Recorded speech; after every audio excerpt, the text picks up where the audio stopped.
ഹരേ കൃഷ്ണ. ഇനി ഞങ്ങളുടെ വീട്ടിലത്തെ താമരയെ പറ്റിയുള്ള വീഡിയോ ആണ്. താമര അങ്ങനെ ഒരു ചട്ടിയോട് കൂടി ആദ്യം ഞാൻ ചട്ടിയോട് കൂടിയുള്ള ഒരു താമര വാങ്ങിച്ചു. ട്യൂബറൊന്നല്ല, ചട്ടിയോട് കൂടിയുള്ളതിന് താമര വാങ്ങിച്ചു. അതങ്ങനെ വെച്ചാൽ കുറേ നാൾ കഴിഞ്ഞിട്ടൊന്നും അത് പൂ വരുന്നേ ഇല്ല. അങ്ങനെ എന്താക്കിയിട്ട് അതങ്ങനെ ഇലയൊക്കെ കരിഞ്ഞിട്ടും അങ്ങനെയൊക്കെ ഇതായിട്ട് പൂവൊന്നും വരുന്നുണ്ടായിരുന്നില്ല.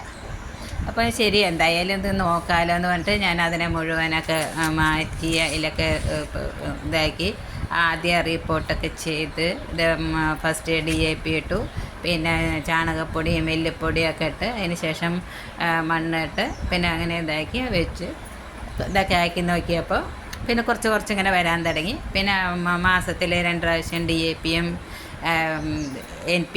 NPK ഒക്കെ കടലാസിൽ പൊതിഞ്ഞ് അതിലിങ്ങനെ വെച്ച് കൊടുക്കാറുണ്ട്.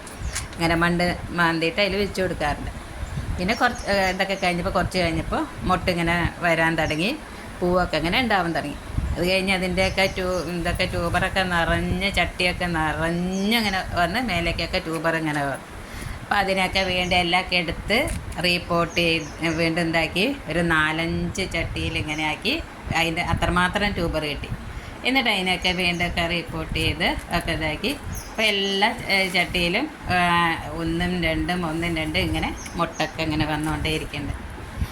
അപ്പം ആദ്യം ഉണ്ടായത് ഇങ്ങനെ ഗുരുവായൂർക്ക് പോകുമ്പോൾ 2 കൊണ്ട് കൊടുത്തു. പിന്നെ ഞങ്ങളുടെ അമ്പലത്തിലേക്കും ഒക്കെ അടുത്തുള്ള അമ്പലങ്ങളിലേക്കൊക്കെ കൊണ്ടു കൊടുക്കും. ഇപ്പോൾ ദിവസം 1-2 താമരകളുണ്ട്. ഇന്നിപ്പോൾ വ്യാഴാഴ്ച, ഇന്നിപ്പോൾ ഞങ്ങളുടെ വീട്ടിലുള്ള ഗുരുവായൂരപ്പൻ തന്നെ ഒരു താമര കൊണ്ട് വെച്ചു. നമ്മൾ ഇങ്ങനെ വാങ്ങിച്ച് വെക്കണേക്കാട്ടിലും നമ്മുടെ വീട്ടിൽ നമ്മൾ തന്നെ ഉണ്ടാക്കിയിട്ട് അത് ഭഗവാൻ ഇങ്ങനെ വയ്ക്കുമ്പോൾ അത് ഭയങ്കര ഒരു സന്തോഷം.